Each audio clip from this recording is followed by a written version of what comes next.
하나님의 말씀은 마가복음 1장 38절 말씀입니다. 이르시되 우리가 다른 가까운 마을들로 가자. 거기서도 전도하리니 내가 이를 위하여 왔노라 하시고 이에 온 갈릴리에 다니시며 저희 여러 회당에서 전도하시고 또 귀신들을 내어 쫓으시더라. 아멘. 기도하겠습니다. 하나님 아버지, 오늘도 주의 생명의 말씀을 다시 한번 상고할 수 있는 복된 시간 주심을 감사합니다. 우리 모두가 다 아버지의 뜻을 좇아 순복하는 하나님의 사람들로 죽도록 충성하는 귀한 은혜를 받게 하여 주옵소서. 우리 우주 예수 그리스도 이름으로 감사하며 기도하옵나이다. 아멘.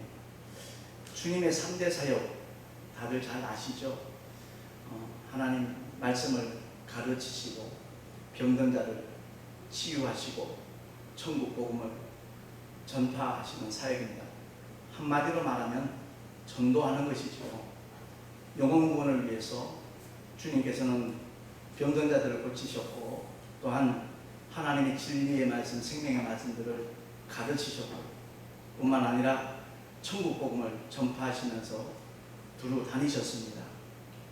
주님이 공생애를 마치시고 난 다음에 아버지의 뜻을 십자가로 완성하신 후 부활하신 주님께서 승천하시기 직전에 제자들에게 남기신 말씀은 다른 것 아닙니다. 온 천하에 다니며 만민에게 복음을 전파하랍니다. 주님이 이를 위하여 오셨다라고 말씀하셨고요. 그리고 그 일을 믿는 자들에게 위임을 하셨습니다. 그래서 신앙생활을 하는 가운데 정말로 영혼 구원을 위해서 몸부림치는 사람들이 얼마나 지혜 있는 사람들이 복 있는 사람들인가 하는 것을 저는 늘 아주 가슴 깊이 느끼고 있습니다. 제가 7년 5개월 전부터 택시 전도를 시작했습니다. 택시 전도를 처음부터 하기 위해서가 아니라 개척교회 열악한 사정들 다 아시죠? 교회 월세 2달 밀렸더니 건물주가 비워달라고 그래서 교회 문 닫는 것보다는 택시라도 하면서 계속 거기서 목회를 하려고 결단했을 때 하나님께서는 모든 것을 예비하셨다는 것을 보여주시더라고요. 제가 택시를 시작하기 전에 만난 목사님이 국토순례전도단 김완선 목사님이라고 계십니다. 그분이 원래 일의 서원이라는 큰 출판사, 기독교계 아주 알려져 있는 출판사 사장님이셨어요. 근데 주의 종으로 부르심을 받고 난 다음에 하나님 앞에 약속을 했다는 거죠. 책 만드는 달란트를 주셨으니까 이 한국 강산에 전도서 책자를 만들어서 무료로 배포하겠습니다. 하나님은 서원하기를 300만 권을 나눠주겠다라는 약속을 하셨대요. 그러고 난 다음에 저를 만나자마자 하시는 말씀이 나 같은 사람을 만나기를 원했다는 거죠. 책 만드는 것으로 끝나는 것이 아니라 그것을 실제로 배포할 수 있는 사람이 꼭 필요한데 목사님이 만약 택시를 시작하신다면 최우선적으로 그 책을 주시겠다고 말씀하시더라고요.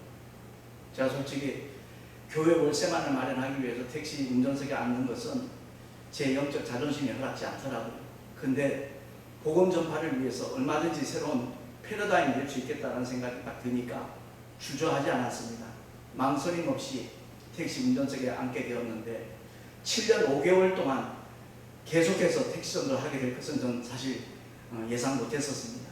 근데 택시 안에서 겪게 되어지는 하나님의 놀라운 역사, 하나님의 크신 사랑과 은혜, 그것은 이루 말할 수 없습니다. 제가 올해 34년째 목회를 하고 있지만 택시 전도를 시작하기 전에 받았던 하나님의 은혜도 무지 많았죠. 간증들도 굉장히 많았고요. 그러나 택시 안에서 깨닫게 되어진 하나님의 은혜는 그 전에 받았던 바 은혜보다도 훨씬 더 깊고 다양하고 풍성했었습니다. 그래서 만나는 모든 사람들에게 복음을 전한다는 것 그 자체가 처음에는 부담이 되죠. 한국교회에서는 그럴 수밖에 없는 것이 내가 다니는 교회에 등록을 시켜야 전도한 걸로 이렇게 간주가 되니까 인정을 받을 수 있으니까 거기에 대한 부담감들을 많이 느끼고 있습니다. 그러나 주님은 이 땅에 오셨을 때 씨 뿌리는 자의 피를 통해서 생명의 씨앗을 뿌리기 위해서 오셨다라고 말씀을 하셨고 우리에게 그 일을 위임하실 때는 그 땅이 옥토인지 아니면 돌짝밭인지 가시덤불밭인지 길가인지 그거 확인하고 씨를 뿌리라고 말씀하신 적이 없거든요. 그래서 주님이 맡기신 그 사명에 최선을 다하기만 하면 하나님께서 책임진다는 사실이죠. 그러니까 우리 찬송 부를 때도 전도하고 그 다음에 기도한다 그러잖아요. 온 세상 위하여.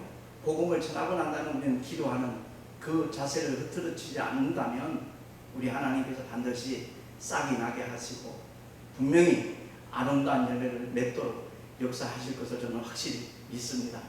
민들레 홀씨가 어디로 흘러가든지 날아가든지 간에 모든 조건이 갖춰지기만 하면 똑같은 생명력을 나타내듯이 복음의 씨앗은 그야말로 하나님의 생명이기 때문에 누구든지 언젠가 환경을 통해서 사건을 통해서 아니면 사람들을 통해서 본인이 깨닫게 되어지기만 한다면 얼마든지 창조주 하나님의 생명, 예수 안에 있는 아버지의 생명을 공유할 수 있기 때문에 그렇습니다. 저는 가는 곳곳마다 꼭 전단지를 가지고 다닙니다. 제가 코리아 선교방송 우리 김정숙 목사님 만나게 됐을 때 굉장히 기뻤습니다. 사실 택시라고 하는 그 작은 공간에서 만나는 사람들에게 복음을 제시한다는 것 더 구체적으로 할 수도 있지요. 근데 그것은 폭이 넓지를 못합니다. 제한되어 있거든요. 제가 한 달 내내 열심히 택시 전도를 한다 해봐야 1000명, 많아야 1200명 그 정도 만나게 되거든요. 그리고 그들이 다 정말 결단하는 것도 아니고 복음의 씨앗을 뿌릴 따름입니다. 제가 감사한 것은 이 유튜브라는 것이 생겨나가지고 누구에게나 복음의 씨앗을 소개할 수 있다는 사실이 너무나 감사했고, 코리아 선교방송이 이번에 4주년 개국 기념일이라고 해서 정말 기쁜 마음으로 왔습니다. 이 방송을 통해서는 그야말로 세계 어느 곳이든 인터넷이 되는 곳은, 유튜브가 있는 곳은 누구나 다 복음을 만날 수 있는 기회가 주어지기 때문에 정말 방향을 잘 잡았다라는 그런 생각이 들더라고요. 그렇습니다. 우리 모두가 다 하나님께서 맡겨주신 사명을 감당하고자 하는 마음들은 다 동일하게 갖고 있지만 그것을 실천하는 데는 많은 제약들이 있습니다. 그러나 이 방송을 보는 모든 사람들이 코리아 선교방송을 소개하고 만나는 사람들에게 알려주는 그것만으로도 이 전도에 동참하는 그러한 하나의 방법이 되기 때문에 너무나 참 귀한 선교방송을 만난 것이 저는 마음 깊이 반갑고 기쁘고 감사했습니다.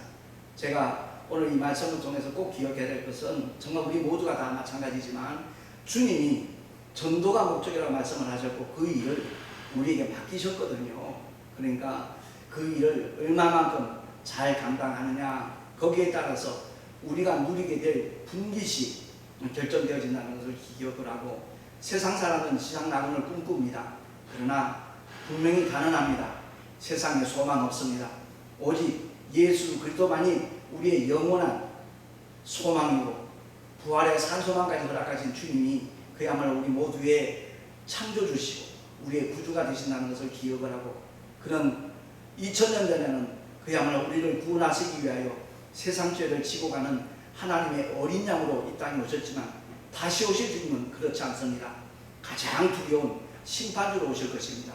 그때 예수 이름을 믿고 회개하고 구원받은 사람은 바로 주님이 우리의 신랑으로 오시는 것이고, 그렇지 못한 자들은 가장 두려운 하나님으로 임하게 될 것입니다. 그래서 바위들아 산들아 나를 가리워라 소리칠 만큼 그 공포 속에 빠지게 될 것이라는 것을 미리 성경은 경고를 하고 있습니다.